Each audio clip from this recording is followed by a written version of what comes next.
For many, the roar of a stadium is a religious experience. For others, it is nothing more than expensive noise. While society often views sports apathy as a lack of passion, psychology suggests it is actually a distinct cognitive and emotional orientation. Below, we will explore this further. 1. The breakdown of tribal identification. The most fundamental psychological driver behind sports fandom is social identity theory. Humans evolved in small tribes where the success of the group meant the survival of the individual. Modern sports function as a synthetic tribe. When a fan says "we won," they are experiencing a neurological merger between their ego and the team. This tribalism provides a sense of belonging that is hardwired into our DNA. 2. Sensory processing and overload. From a neurobiological perspective, a sports broadcast or a live match is a sensory assault. Bright colors, rapid movement, high decibel commentary, and the unpredictable emotional spikes of a crowd create a high-stimulus environment. For some, this is an adrenaline rush. For others, it is a cognitive burden. Many people who avoid sports fall into the category of high sensory intelligence. Their brains do not require the artificial adrenaline of a buzzer beater to feel stimulated. Instead, they may find equivalent flow states in quiet, complex tasks like coding, painting, or reading. For these individuals, the excitement of sports isn't boring. It's cognitively taxing. They prefer depth and sustained focus over the erratic, short-burst dopamine cycles that define the spectator experience. Their nervous systems are tuned to a different frequency of engagement. 3. The logic of zero-sum futility. There is a specific cognitive profile that views sports through the lens of opportunity cost.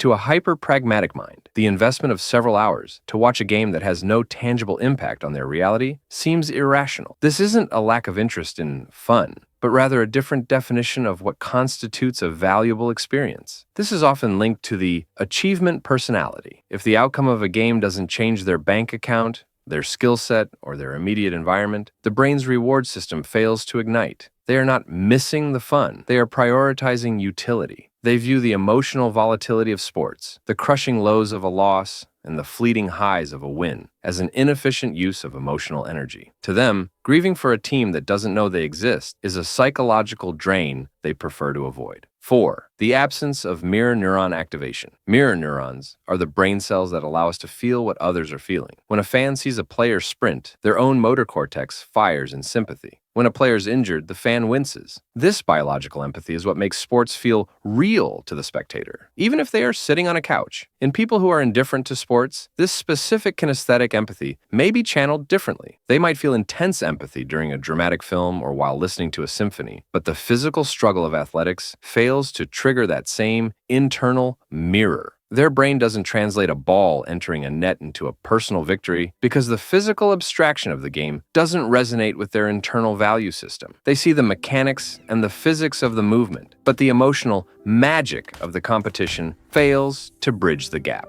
5. Divergent narrative appreciation. Sports are often called the greatest unscripted drama. However, for the apathetic, the narrative structure of sports is repetitive and shallow. Every season is a loop, training, competing, winning, or losing. While fans see endless variety in the statistics, the disinterested observer sees the same story told every weekend. Psychologically, these individuals often crave complex narrative architecture. They may prefer stories where the conflict is internal, philosophical, or moral, rather than physical. To them, a scoreboard is too binary. It's either 1 or 0, win or lose. They are drawn to the gray areas of life, where outcomes are not dictated by a clock or a set of rigid rules. Their lack of interest is frequently a byproduct of a mind that is searching for a different kind of complexity, one that a rectangular field and a whistle simply cannot provide. Something even more interesting than this is waiting for you on my channel.